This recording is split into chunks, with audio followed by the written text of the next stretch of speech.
nos ayudan, si no nos acompañan, tanto la justicia como el legislativo van a ser cómplices de toda una generación de pibes que no ha tenido las terapias que necesitan en el momento que lo necesitan, que es la infancia. Milei quiere que comas carne de burro. Elio, ayúdenme, no me coman. Tengo sarna, los voy a contagiar. Tengo pulgas en... Yo me encargo. Pero ni en pedo voy a comer carne de burro. Que se lo coman ellos, el gobierno. ¿Por qué voy a comer carne de burro, el país de la carne? Del cerdo, de los pollos. Y voy a ir a comer burro. 7.500 pesos el kilo cuesta. Pero miren que me lo regalen. Muy buenas tardes, bienvenidas, bienvenidos. Primero que nada, nuestro saludo para quien prepara la presentación del programa, Julio Varese, que hoy está cumpliendo años y es un profesional. Bueno, ustedes lo advierten en cada uno de los momentos iniciales de nuestro programa. Felicidades y gracias, Julio. Mientras tanto, atendía los minutos finales del programa de Mariana Contartesi, charlando con la gente que lucha en el terreno de la discapacidad. Y no podía dejar de mirar lo que es el comienzo de nuestro programa. Tenemos que hablar de Adorni. ¡Qué contraste tan severo, tan duro! La presencia de Adorni en el gobierno es una irregularidad ya incalificable. Es una vergüenza. Pero de cara a lo que hoy vimos en la ciudad de Buenos Aires y en otras partes de la República Argentina, se hace todavía más insostenible, más inexplicable, que un hombre tan comprometido ante la opinión pública por los desajustes de su conducta pueda seguir siendo el jefe de gabinete, el jefe de ministros de la República Argentina.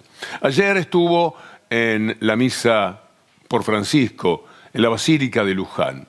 Daba pena verlo, tratando de disimular, de poner cara, la gran expectativa que había en el momento que fue a buscar la billetera. Todos tenían interés en conocer el grosor de la misma, casi como anécdota, porque lo que Adorni representa en estos momentos es la estafa, es la aparición de un dinero que a cualquiera tendría que poner incómodo si lo acusan de algo y no puede demostrar lo contrario. Vamos a ver a Adorni en el momento en que encara a los periodistas, que naturalmente siempre le van a estar preguntando por estos temas, a ver cómo reacciona.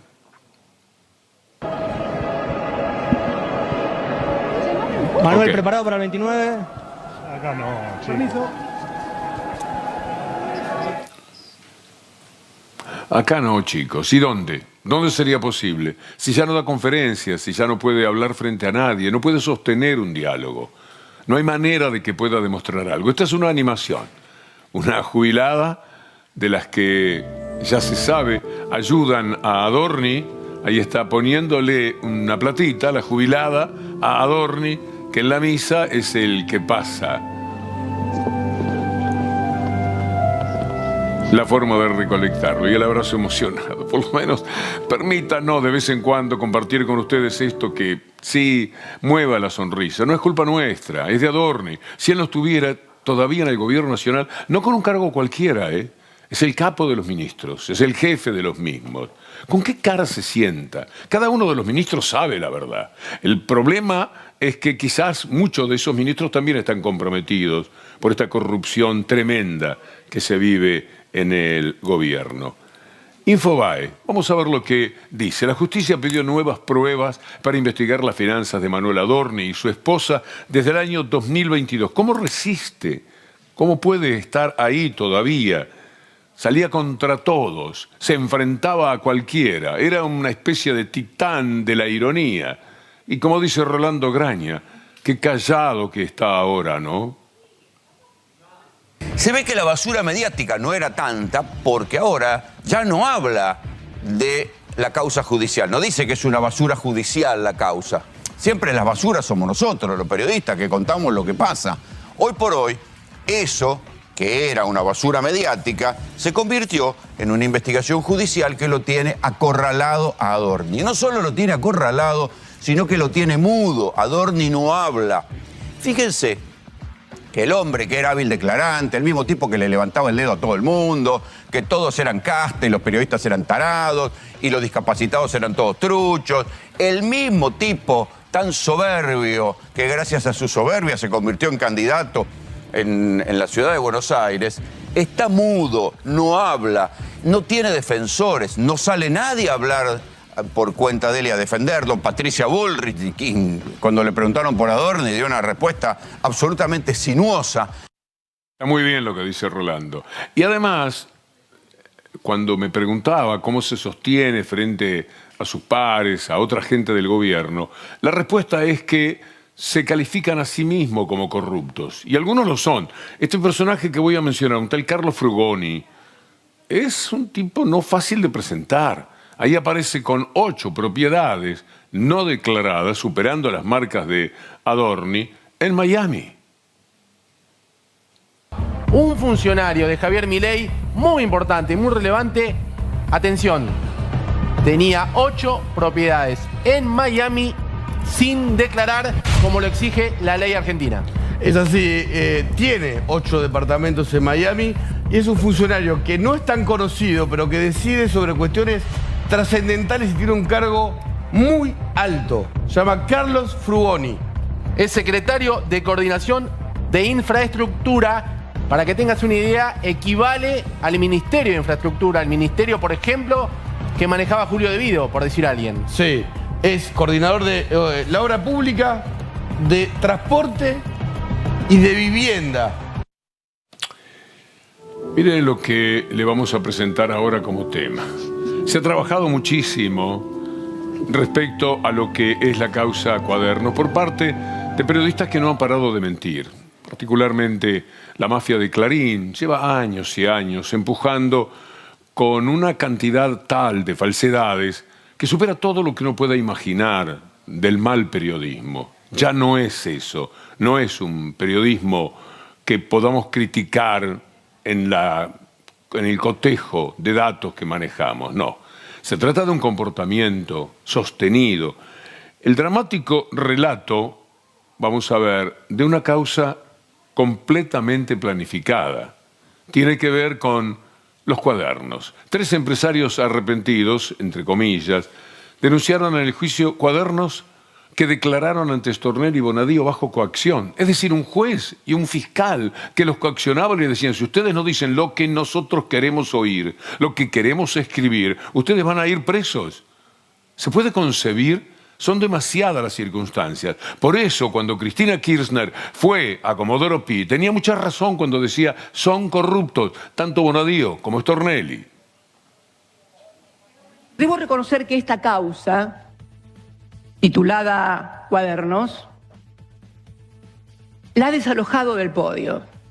Ya no se trata de jueces que no son imparciales, ya no se trata de gente que juega al fútbol y que tiene una familiaridad entre acusado y juzgador, sino directamente estamos ante una causa donde juez de instrucción, Bonadío, y fiscal de instrucción, fiscal Carlos Stornelli, son directamente mafiosos. Hay un estadio superior, ya no estamos ante una cuestión de persecución política en orden a la ideología, en orden a un gobierno contrario, no, ahora estamos inmersos directamente en prácticas mafiosas por parte de jueces y como fiscales. Todos los temas, esto nació del periodismo, después lo toma la justicia y el rebote lo usa el periodismo durante muchísimos años. Estoy mirando algo que resume la mentira histórica de esta causa.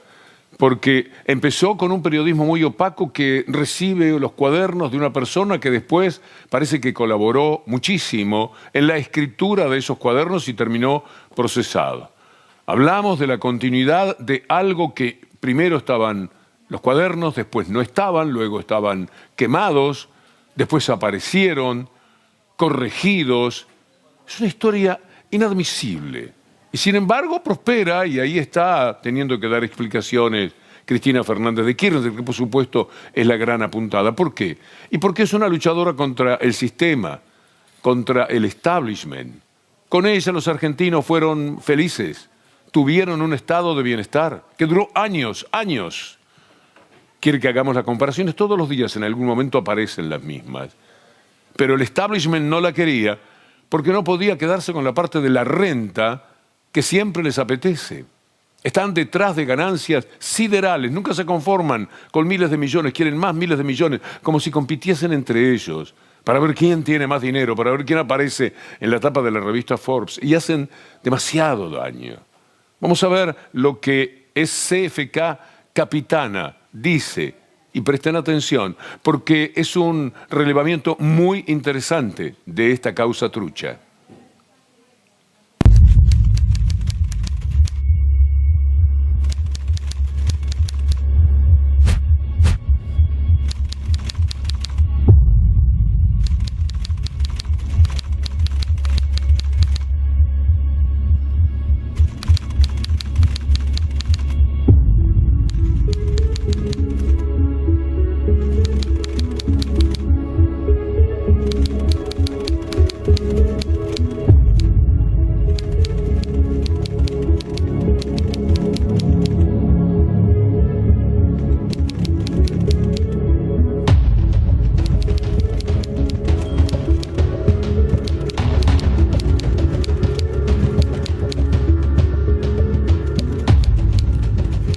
Es tan inaplicable la justicia para esta causa que desde el propio diario que inició todo, periodistas que lo desmienten, que advierten sobre la cantidad enorme de falacias que hay en la causa.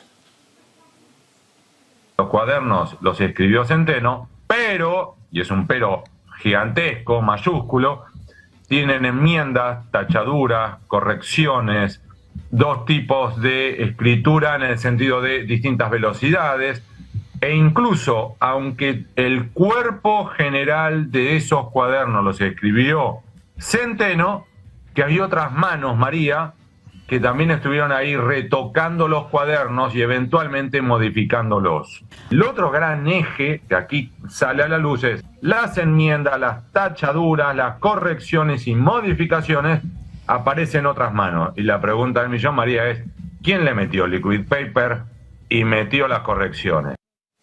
Es decir, no se puede avanzar un metro con esta causa. Una indagatoria no ha lugar. De verdad.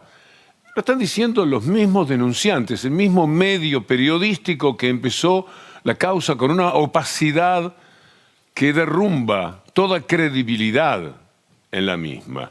Mario Robela es uno de los arrepentidos, una de las personas que está diciendo en el juicio oral cómo Stornelli y compañía lo estaban presionando para que dijese lo que a Stornelli, un gran servil del sistema, uno de los hombres más sinvergüenzas que se puedan haber apreciado en el mundo de la justicia, que 8 veces desairó a un juez que lo convocaba para hablar de su gravísima intromisión en la corrupción de D'Alessio, el que está preso unos cuantos años, juntamente con un periodista, un espía que trabaja, funge de periodista en el diario Clarín y que se llama Daniel Santoro. Es incalificable lo que nos pasa, de verdad que es un sufrimiento muy grande. Por eso cada día que podamos, que tengamos tiempo en nuestros materiales, vamos a estar denunciándolo. Ni a través de terceros, ni por ningún concepto y con ninguna finalidad, yo le entregué dinero al señor Ernesto Clarence.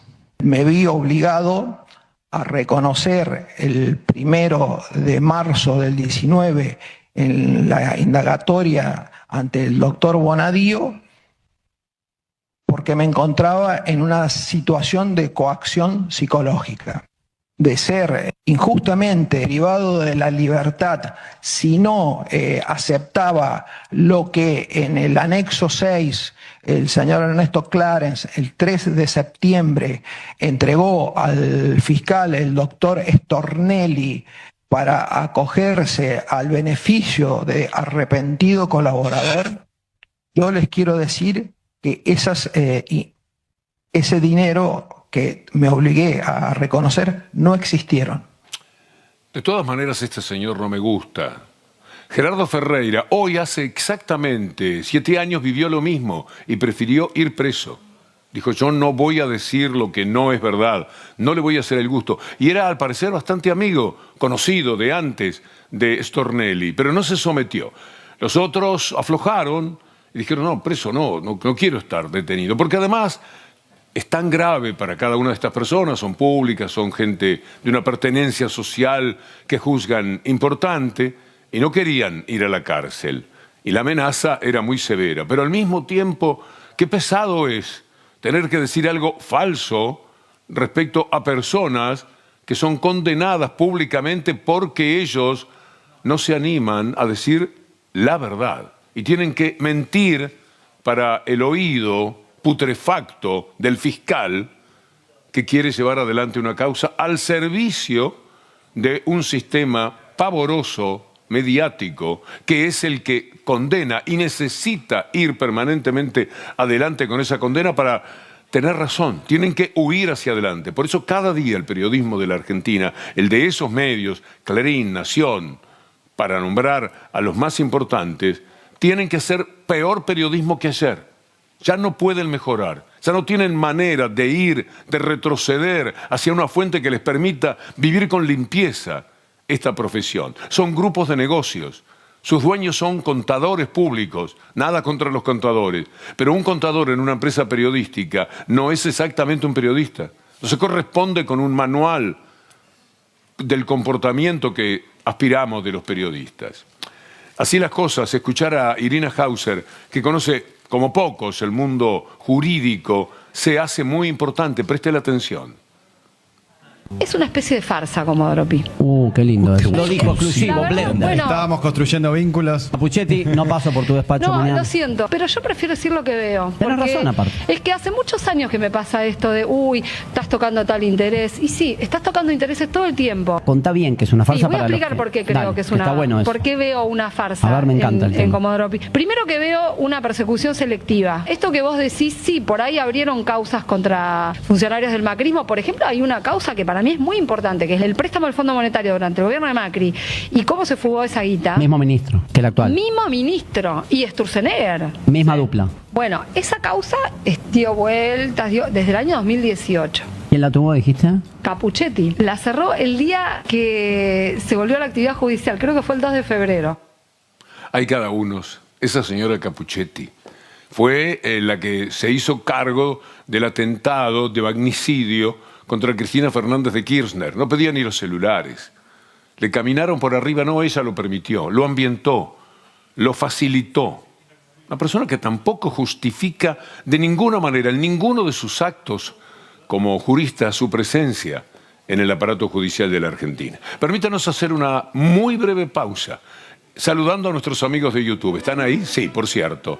Gracias por todas las tardes de acompañamiento. Nos hace mucho bien. Se lo decimos todos los días. Nos hacen falta. Nos encanta que estén ahí siguiéndonos en toda la Argentina y en la parte del mundo que les parezca bien ver AR12.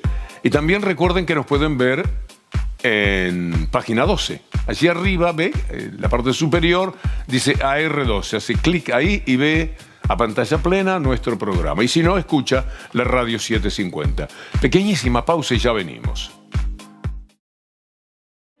Vamos a retomar el contacto con una placa de las que duele y que inevitablemente tenemos que compartir con ustedes. Cada 10 niños, 6 viven como pobres, 53,6% la pobreza infantil. La fuente es UCA.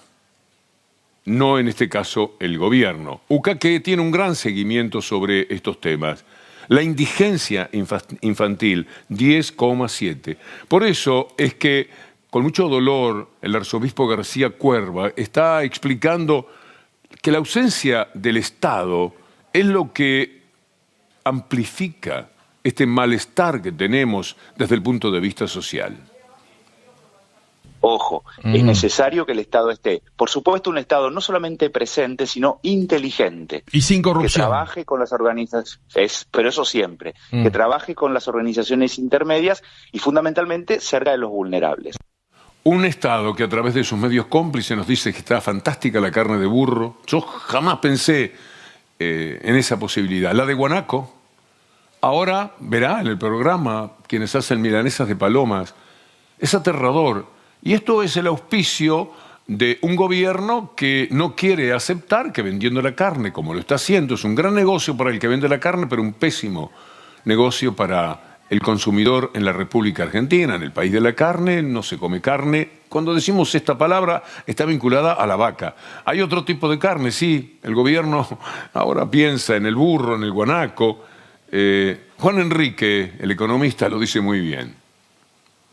Milei quiere que comas carne de burro, con la carne superando los 30.000 pesos el kilo y no atacando el problema, aumentando salarios, te hace consumir carne de burro. Te prometieron que en 20 años íbamos a ser como Alemania, pero no aclararon de qué época, porque si es la de 1945, la está dejando bastante parecida. Con cualquiera que hables de afuera, dicen que la carne argentina es la mejor del mundo, pero parece absurdo, acá no la podemos consumir. La carne se transformó en un lujo de millonarios. Y en el país de las vacas, parece que estamos gobernados por un burro. Vamos a ver lo que le comenté de las palomas. Es un libertario el que lo va a contar. Hoy lo que vamos a hacer, milanesa de paloma. Con amor. Con amor.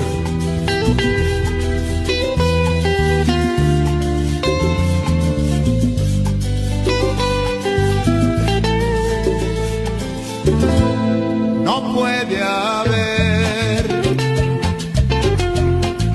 donde la encontraría otra mujer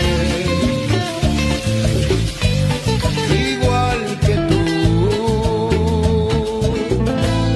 No puede haber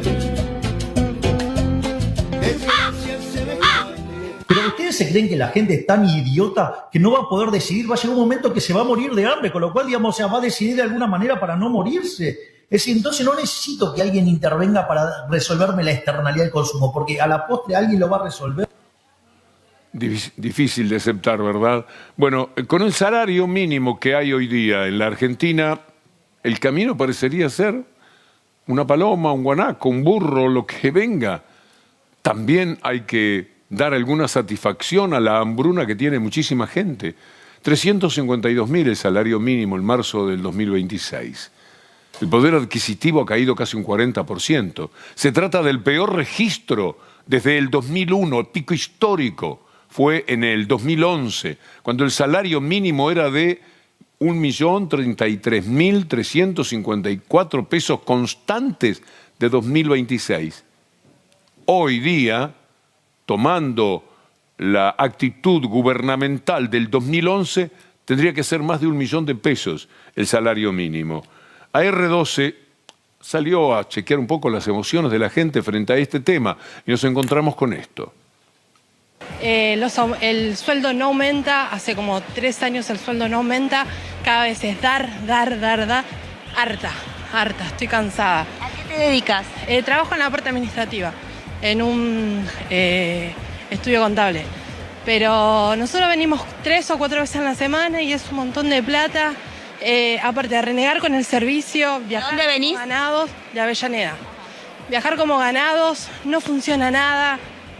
No, la verdad que uno está cansado, no te alcanza para el alquiler, me tuve que bajar de la prepaga, no llegas a fin de mes, fijándote qué queso comprarte, si podés comprar un pan lactal, si podés comprar un pan. La verdad que yo no sé qué estamos esperando para sacar a este tipo. Sí, no se entiende demasiado, tiene razón esta joven. ¿Cómo se padece? ¿Cuánto dolor? Mire usted lo que es este jubilado. Primero piense, antes de ver esta secuencia de nuestra columna, lo que un jubilado gana. Y después piense en el bono, que es la mejor manera de demostrar la estafa cometida contra los jubilados en la Argentina. Porque el otro salario se mueve, no se sabe, hay de 400, hay de 450, hay de 600, pero el bono es muy preciso. Eran 70.000 para quienes ganan la mínima, 70.000 pesos. Pero eso fue en marzo de hace 2 años. Y ya estamos en abril. 2 años más abril. Y sigue siendo el mismo bono. ¿Cómo se puede ser tan injusto, tan inclemente? ¿Cómo se puede pasar por alto que la gente así muere de hambre, que lo está viviendo muy mal en un país donde justamente lo que deberían sobrar son los alimentos? Ya lo sabemos. A veces me da cosa recordarlo, porque da la impresión de que siempre recorremos el mismo camino. Tenemos alimentos para 400 millones, pero no comen millones en la Argentina. Se ha dicho 1000 veces, pero como nunca ahora. Vea a este jubilado, desalojado, y vea por qué. Ahí lo veíamos en las imágenes, este es Ernesto, la persona que está a punto de ser ya desalojada, te diría, está ingresando a la camilla. El cuerpo médico del SAME se acercó hace minutos en un estado muy complicado, jubilado discapacitado mayor a 60 años, lo vemos casi que entre lágrimas recién, decía, llegó a decir gracias por lo que pudimos observar, está en la camilla, y bueno, aquí con la policía de la ciudad lo van a meter dentro de la ambulancia para llevárselo, imaginamos, a un hogar provisorio. Esto es lo que nos han adelantado por lo menos del Ministerio Público Fiscal. Allí lo meten a Ernesto. Finalmente va a ser desalojado. Lo decíamos, una persona en un estado muy complicado. Cualquier cosa conmigo. No nos dejan ahí. El diputado Santiago Roberto habla de algo que completa el panorama. La deuda de cada una de las familias, o de la gran mayoría, en la República Argentina. No se come, no se pueden comprar los alimentos necesarios, se compra lo que se puede, se sobrevive.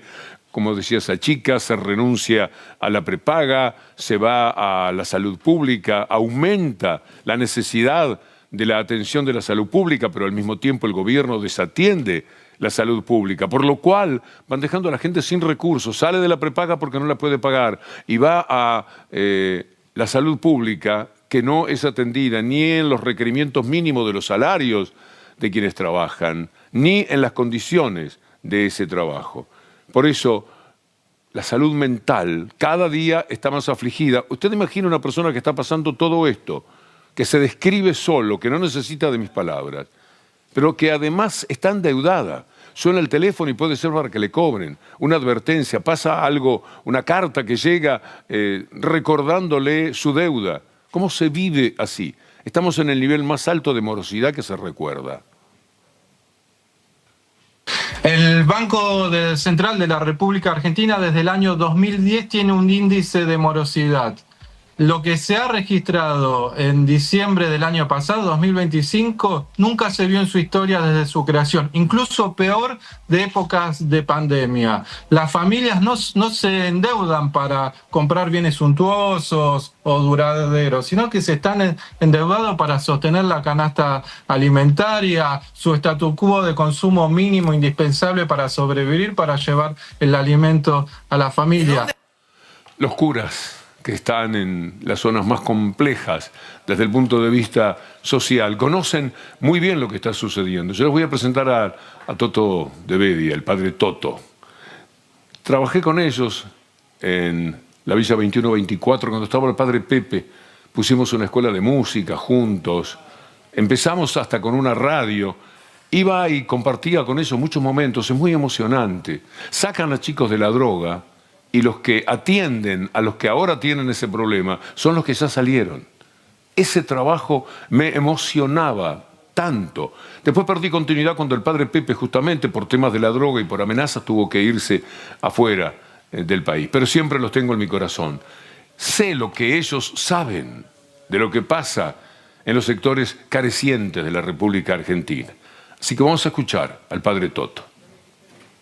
Yo el otro día iba en bicicleta a visitar un barrio y me llamó el director del terciario que tenemos con la carrera de enfermería y me dijo: Toto, a partir de mañana queremos retomar la merienda porque se nos desmayó una alumna o casi se desvanece porque dijo: vengo sin comer. Y esas cosas, si bien muchas veces pasaron... ¿Se había desmayado por falta de alimento? Se desvaneció, sí. Entonces, sí, yo creo que hoy estamos padeciendo un corrimiento bastante abrupto del Estado. Las décadas anteriores, nación de una manera, ciudad de otra manera, te podría gustar más, menos el modo, había mayor presencia del Estado. Hoy, tanto nación como ciudad están pronunciando un corrimiento de en los barrios populares. Es bueno que tomemos conciencia de lo que está pasando. Por eso no tenemos más remedio que compartir con ustedes estos materiales, de la gente que conoce, de aquellos que están muy cerca de los que viven con una gran aflicción.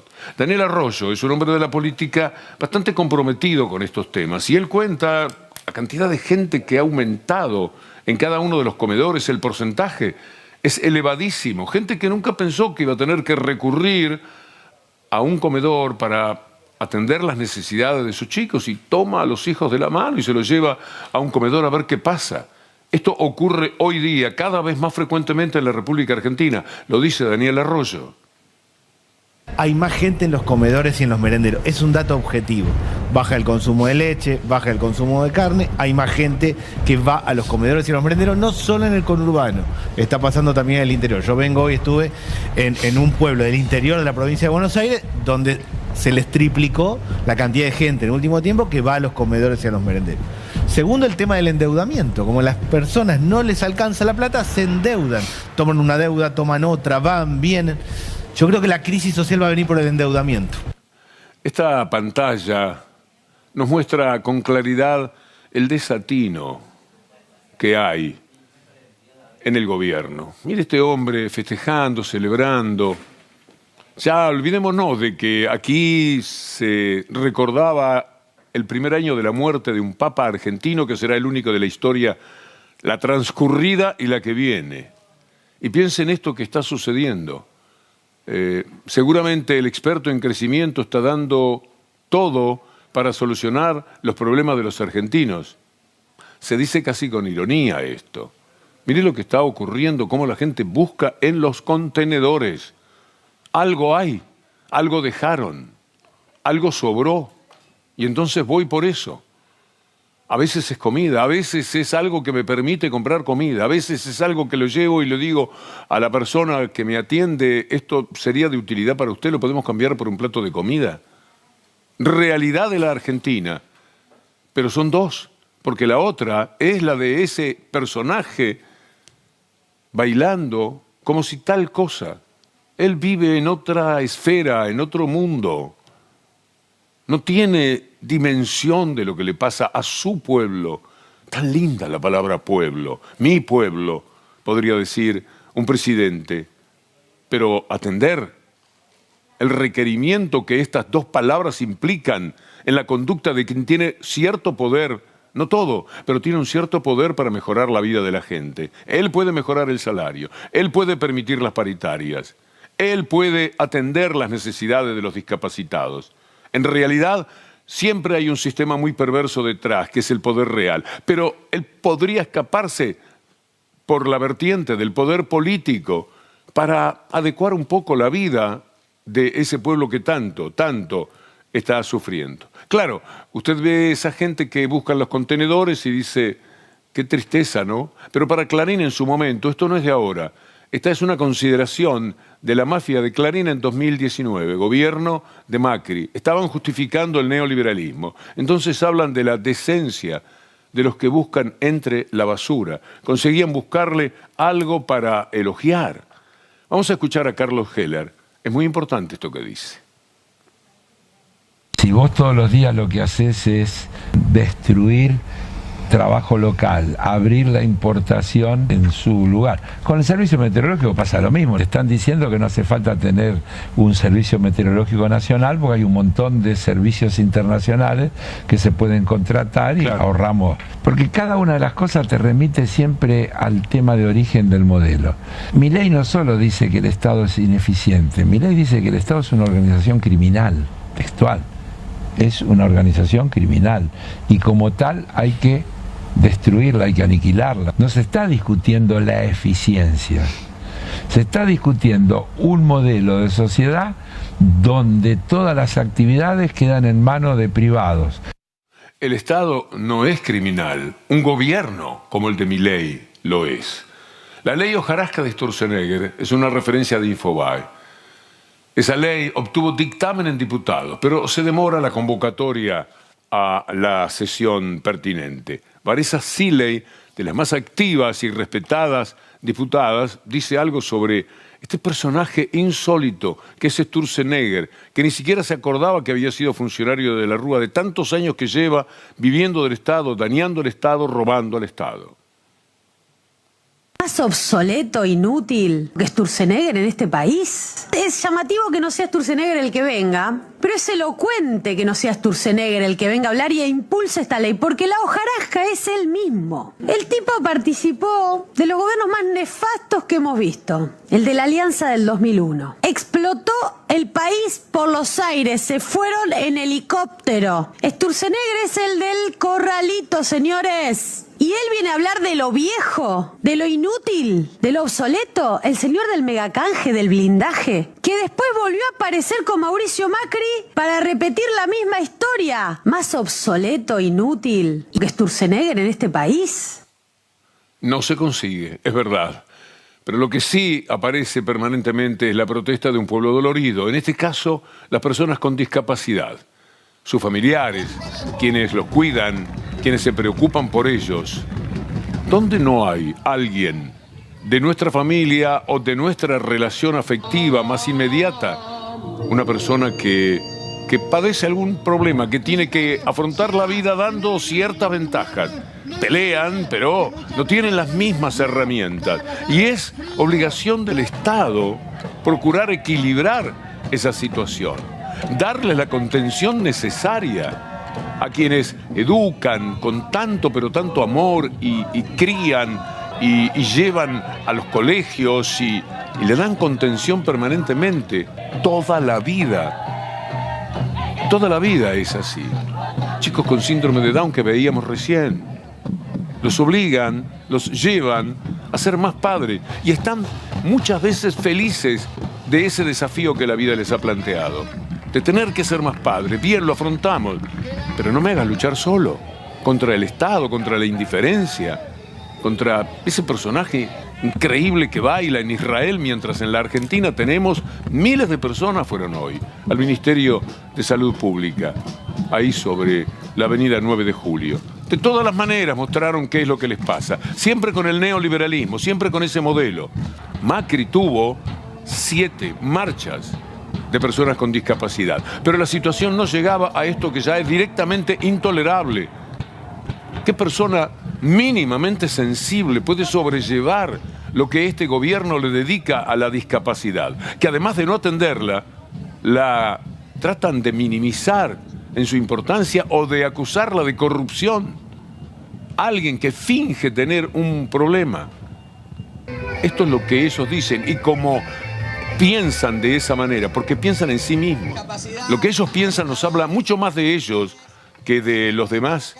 Y entonces creen que fingir es algo que se lleva a cabo para ganarle los miserables pesos que además se llevan o reciben. Todo eso está cortado. Las prestadoras, mire, vamos a ir para los temas con rapidez. Vamos a ver primero los testimonios. Soy mamá de 2 hijas con discapacidad y la verdad que es un desastre, un abandono total. Una chica de 12 tiene epilepsia, retraso madurativo y trastorno del lenguaje. Se quedó sin nada. 3 terapias tenía, 3. Le sacaron la terapia, la combi y el colegio la becaron. Tengo a la más grande también que tiene problema motriz, 16 años, también se quedó sin kinesiología. Sí, venimos a denunciar que el gobierno nos trata de fraudulentos, quiere imponer este proyecto de ley inconcebible. No puede ser que yo tenga que estar demostrando, si eso sale, cada 90 días que mi hija tiene síndrome de Down, como si eso se curara. Es una cosa inconcebible. Además, este gobierno, ¿qué pretende? ¿Que todos somos fraudes? ¿Que todos somos desleales? ¿Que todos somos...? Porque ellos son así, ellos son el fraude. Sí, la falta de empatía que tiene este gobierno con los chicos discapacitados. La verdad, no le deseo mal a nadie, ¿no? Pero todo lo que se hace acá en la tierra se paga. Mire lo que ocurre cuando lo explica alguien que además padece el problema, pero que es una persona pública, una gran luchadora, la actriz Valentina Bassi. Que hay algo que por ahí la gente no entiende y me parece que está bueno explicarlo. Dale. El Estado fija un nomenclador. ¿no? El nomenclador único, que es como la columna vertebral de la ley de prestaciones básicas que se aprobó en el 97. Hace 30 años que funciona. Pasó todos los gobiernos. ¿Qué es cuánto tienen que pagar los prestadores? Exacto, las escuelas especiales le pagamos tanto, a los hogares tanto, a los terapeutas tanto, a los transportistas tanto. Eso que fija el Estado no lo paga el Estado. Lo pagan las prepagas, las obras sociales nacionales sindicales, PAMI, y el Estado paga para los que no tienen ni obra social, ni prepaga, ni PAMI, que es incluir salud, o sea, un 20%. Pero los entes financiadores más importantes son las prepagas y las obras sociales nacionales sindicales, que siempre se quisieron sacar de encima eso, porque no quieren que el Estado les diga cuánto tienen que pagar por las prestaciones, ¿no? Por las escuelas y eso. O sea, vos decís, no es una guita que se quiere ahorrar el Estado Nacional, sino que les quiere ahorrar a las prepagas. A las prepagas, claro. Lugones está de un solo lado del mostrador, ni siquiera está de los dos lados. Hoy cumpleaños. Hoy es el cumpleaños de Lisandro, el hijo de Valentina Bassi, 18 años. Y Valentina sobrelleva este tema de lo que están haciendo con las personas que tienen discapacidad, con esta valentía, con esta capacidad de lucha. Le ha tocado ser alguien de muchas entrevistas, muy buscada, justamente porque es una persona muy considerada socialmente en función de ser una magnífica y siempre muy respetada actriz. Pero ¿cuánto hubiera dado por seguir la lucha familiar, para la educación, para llevar adelante, para ser feliz? Hizo una película que es dura, pero hay que verla. Es una película que nos remite a esa calidad excepcional de padres que tienen aquellas personas que la vida determinó recibieran en su familia chicos y chicas que tienen alguna dificultad. Raúl Boites es un hombre que tiene un centro destinado a las personas con discapacidad. Miren las dificultades para comprar comida. Tuvimos que salir a pedir que nos donen. Que les donen. La comida. Porque no teníamos para hacer la comida de ellos. O sea, nosotros no solamente tenemos que trabajar con un equipo de esta categoría, que son todos de primeras, que pueden ver también afectado no solo su trabajo, sino también el cobro de su sueldo, y le ponen el hombro día a día a todo, con el mismo fervor, el mismo entusiasmo y el mismo profesionalismo de todos los días. Pero ya llegar a la instancia de no poder dar de comer y de tener que hacer trabajar a la gente sin poder pagarle, y nos obligan a cerrar. No se puede más, ¿eh? Es muy difícil. Porque lo tienen que saber, lo tienen que mirar. Una persona sensible tiene que haber en el gobierno. Le diga, che, no puede ser esto. Mirá la cantidad de gente que había hoy. Toda esa gente finge, deja de hacer sus actividades para hacerle creer a Milei que hay una cierta necesidad. No, la tienen. Y sin embargo el gobierno mira para otro lado y va. Y la verdad es que es muy perturbador ya a esta altura que estemos en manos de esta persona. No está bien. No puede ser. Te están castigando demasiado. Mire lo que Gilda Kriskovic, que es presidenta de quienes prestan servicios a las personas discapacitadas, está padeciendo. ¿A dónde hemos llegado?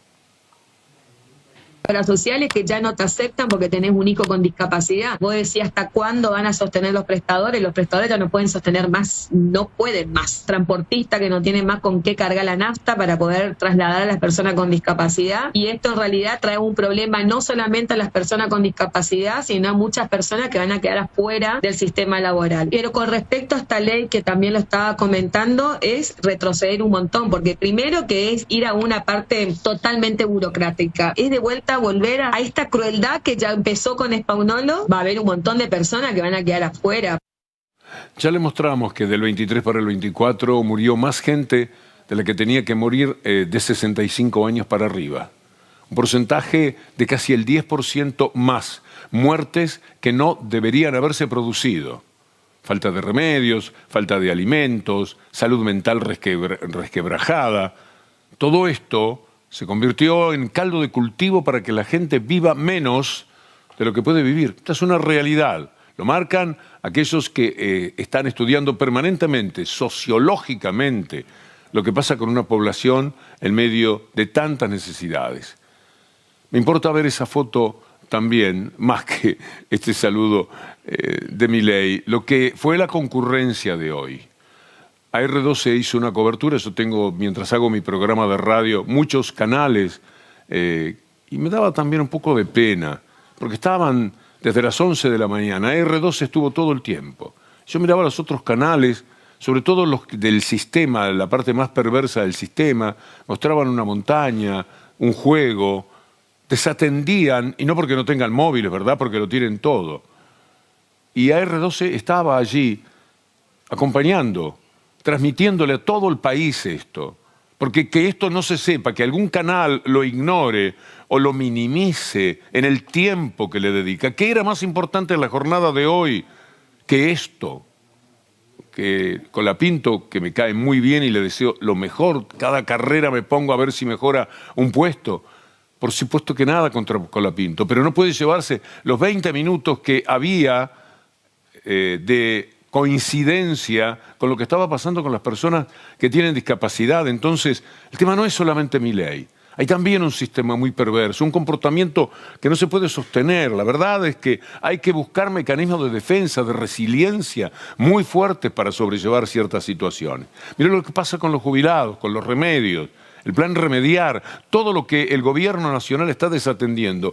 Y diga que en la parte más importante poblacionalmente de la República Argentina hay alguien que tiene otro tipo de sensibilidad, de modelo, de conducta, de idea, desde el punto de vista político, y eso ya ni siquiera entra en cotejo, no entra en discusión. Estoy hablando de Kicillof. Afrontamos los aumentos. Mientras tanto, los recursos están cayendo en términos reales. Entonces, ¿qué pasa? Han cortado la ayuda que tenía que ver con medicamentos del plan remedial, ¿no? Que son las 13 provincias que tienen caja propia, como tiene la provincia de Buenos Aires. De esas 13 provincias hay 10 que ya llegaron a un flujo, a una transferencia de nación. Nosotros venimos solicitando esto hace tiempo, lo terminamos haciendo por sede judicial a través de la Corte Suprema y tuvimos... Un trabajador del INTI, escúchelo, porque los problemas se producen en todos los sitios. En el INTI están echando cientos de trabajadores. Un problema para ellos, pero también un problema para la calidad de la investigación, del control que es necesario tener en un país. No hay que irse, hay que quedarse acá, a defender a la Argentina, a devolver un poco el que este país nos dio, porque si no se lo quedan esta gente que lo viene a depender. Entonces por eso les digo a todos los compañeros y compañeras del sector científico-técnico que se han formado en la universidad pública, quedémonos acá, hagamos todo lo posible para luchar contra este sistema y para poner de vuelta a la Argentina de pie. Devolvamos un poco de ese brillo que tiene que tener nuestro país, de ese orgullo que tiene que tener nuestro país en lo que es ciencia, tecnología e industria nacional. Les pido por favor, quedémonos a luchar, quedémonos a organizarnos y quedémonos a recuperarnos. Pero el poder real milita un superávit fiscal o un superávit de los negocios que el país puede establecer, vendiendo y comprando. Pero la realidad es que también es otra mentira, como el INDEC, etcétera. Las exportaciones, lo dice el CEPA, siempre irrefutable, crecieron 16,9. ¿Un gran empuje de quiénes? De los commodities, de los recursos naturales, cereales, carnes, metales preciosos, petróleo. El saldo energético favorable, 2.400 millones. ¿Sabe de dónde? Gracias a las políticas de Néstor y Cristina Fernández.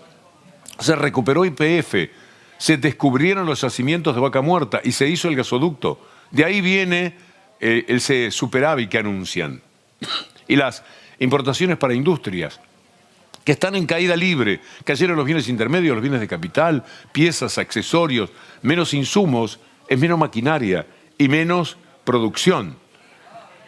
Esta es la realidad del superávit que de vez en cuando usted lee, porque tratan de ilusionarlo con que esto va a cambiar a favor. No hay manera. Escucha a nuestro colega Maxi Montenegro. Dice que los sectores que se expanden son los sectores que generan dólares, pero no empleo, hoy. Y los sectores que se contraen son los sectores que gastan dólares, pero que generan mucho empleo y que hoy están destruyendo empleo. Por eso se da esto, ¿no? Donde vos tenés una economía que crece, Fíjense, esto es muy interesante, esto que hizo el CEPA, y estás con agricultura 44% arriba, con intermediación financiera 18% arriba, con minería 18% arriba, pero son los sectores que generan el 9% del empleo. Y en cambio la construcción está 14% abajo, en EMAE, ¿no? El estimador mensual de actividad económica de construcción está 14% abajo, industria manufacturera 9% abajo, comercio 4 o 5% abajo, ¿no? Y son los que generan el 45% del empleo. Elio Del Re, de Adinra, nos habla con mucha claridad de los puntos que definen la situación en la industria. Bueno, te doy tres números, tres datos. Una caída interanual de 4,1%, un uso de la capacidad instalada del 41,2% y las 5 provincias metalúrgicas con caída. Claro, por excelencia, entre ellas provincia de Buenos Aires también. Sí, y la provincia de Buenos Aires a la cabeza de la caída. Mira esta placa, el consumo no repunta nada. Las ventas minoristas en marzo, 0,4, interanual 0,6, la acumulada 3,6, 11 meses consecutivos de caída. Carlos Pañi habla del índice de esperanza que existe y mire dónde está ahora. Osami, mira acá la esperanza. ¿Por qué es importante esto? Porque Milei llega al poder impulsado sobre todo por un clima de gran desasosiego y pesimismo. El gran desafío político de Milei, en términos probablemente inasibles, es reponer la expectativa, reponer la esperanza. Y eso al comienzo lo lograba, pero está declinando. En noviembre era del 50%, 45% en diciembre, 44%, hoy está en 35%. Esta declinación es muy importante como factor, vamos a decir así, climático de la política. Nos indica cuál es el ambiente de la política. Esto tiene que ver además con que todos los que trabajaron permanentemente para mantener expectativa positiva, años, más de 2 años estuvieron, ya salimos de esto, viene un préstamo del Fondo Monetario Internacional, Estados Unidos está aquí, cambiaron el resultado de la elección. Usted recordará los títulos de la mafia mediática. Todo era viento a favor, hasta que de pronto no pudieron más. Ya no cabe tanta mentira. Y entonces ellos mismos están actuando, casi reflejando la verdad que hasta ahora habían ignorado todo lo posible. Entonces se desalienta la gente, mucho. Y la palabra esperanza, miren lo que les pasa a veces cuando procuran militar. No, los periodistas, cuando usted ve a un periodista no se preocupe tanto de él. Hay quien detrás está diciendo cuál es la agenda. Si usted que está contra el Estado, contra el trabajador, y el trabajador hace un paro, lo que van a ir a preguntar es usted, ¿qué me dice del paro? ¡Qué barbaridad!, ¿no? A veces les pasa esto. Si querés, vamos a buscar algún testimonio. ¿Qué tal? Buenas, ¿cómo les va? ¿Qué tal? Sí. Hacerte una pregunta. Sí. Hay un paro afuera, ¿viste? ¿Escuchaste algo? No, no escuché nada, pero tendría que haber paro en todo el país, el presidente de mierda que tenemos. Ay, perdón. Casi se cae. Bueno, muchas gracias. No, de nada. ¿Te puedo hacer una pregunta? ¿Vieron el paro de afuera, la movilización? ¿Escucharon algo? Sí, se lo vimos. ¿Y qué te parece? Buenísimo. ¿Te parece que está bien? Obvio que sí. ¿Sí? Que la gente se exprese, está bien. Preguntarle si se había enterado del paro y la movilización que están haciendo acá afuera. No, no nos habíamos enterado de nada. ¿Y qué te parece el paro de los controladores aéreos? Y si ellos ven que les beneficia, bueno, bien, que lo hagan. ¿Te parece que es una medida que está bien? Sí, sí, si es para beneficio del personal, me parece excelente. Claro. Acompáñenme ahora en la lectura de lo que dice conclusión. Los empresarios no vislumbran un repunte de la actividad, baja demanda y aumento de importaciones entre las razones. Un empresariado que ha tenido unos cuantos mentirosos porque no hace mucho decía no, vamos a levantar cabeza. ¿De dónde? Captura de infogremiales ahora. Crisis textil en Mar del Plata, emblemática fabricante de los pulóveres. Mauro Sergio, usted los conoce, abre concurso preventivo y está al borde de la quiebra. Mire ahora, 360 Entre Ríos. La crisis comercial en Paraná preocupa el aumento de locales vacíos en la peatonal San Martín. Esto ocurre en todas las ciudades. Y llegamos al fin de Garbarino. ¿Usted puede creer? Garbarino, fundida, no existe, ya no está.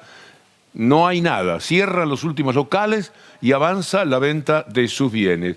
Caminemos ahora en Córdoba. para ir por todos lados. Todos los días lo hacemos porque esto es la marca registrada del desastre que se vive. Quien no puede vender porque no tiene quien consuma y tiene que cerrar como pueda, taparse. Este es un centro comercial muy importante de Córdoba. No queda nada prácticamente. Muy triste. Mire, y profesional lo que nos dice en este video. No logran cubrir los gastos y se van. Las ventas caen. La morosidad se disparó y el Banco Central salió con un salvavidas para evitar quiebras masivas. Las pequeñas empresas enfrentan caída del crédito, costos altos y una rentabilidad cada vez más ajustada. La morosidad PYME llegó al 8,2% en enero de 2026 y trepó a 93,5% interanual. Y los casos críticos, con más de 180 días de atraso, subieron 84,9%. El BCRA bajó encajes del 75% al 65% para liberar pesos y facilitar créditos. Pero bancos advierten que la ayuda será gradual y caso por caso. Si no mejora el acceso al financiamiento, crece el riesgo de quiebras, caída del empleo y mayor presión sobre toda la cadena de pagos. Este señor tiene razón. No se llega a fin de mes, señorita. La verdad, este presidente es una porquería. La verdad, tenía razón la señora Cristina, que viene por todo. Viene para vender todo el país. Para eso viene. Y se quedan con todo. Pero nos tenemos que ir con una sonrisa, con algo que nos alivie. Si no, no podemos, ¿eh? Vivimos en esa resiliencia de buscar elementos que nos ayuden a sobrellevar esta situación. Pablo Grillo es una gran compañía. Mire cómo se expresa el admirador de Divididos, que nos viene muy bien para despedirnos con esa música. ¿Y para vos qué era estar ahí ese día y otro? Para mí fue una marcha que teníamos que estar, pues estaban los viejos, lo estaban cagando a palo.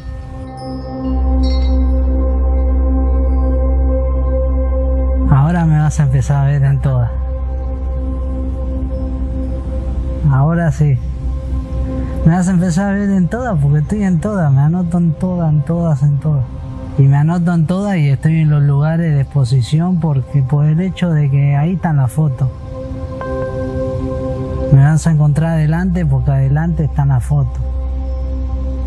Me vas a encontrar adelante porque están las fotos.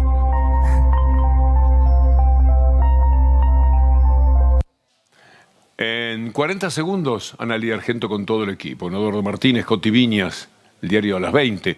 Nosotros, quien les habla, agradece a todo el equipo. A Juan Manuel Frías, con la música de Divididos. Un regalo que le hacemos a Pablo Grillo, particularmente si nos está viendo. Juan Manuel Frías, Darío Abelleira, Julián Varese en la producción. Nicolás Ona con sus manos maestras, Gianluca Ona aquí poniendo todo en orden en el estudio, el flaco Sarraute, tipo enorme, macanudo, que nos acompaña desde atrás de la cámara. Cecilia Lafuente, gracias Ceci, Lucas Andreozzi, Ricky Guzmán, Eli Mohamed, a todos. Muchas, pero muchas gracias. Ahora Analía Argento y mañana, después de Mariana Contartesi, en realidad mañana va a estar Eduardo Martínez en el lugar de Mariana Contartesi, será un gusto acompañarlos. Hasta entonces, si Dios quiere. Un grillo más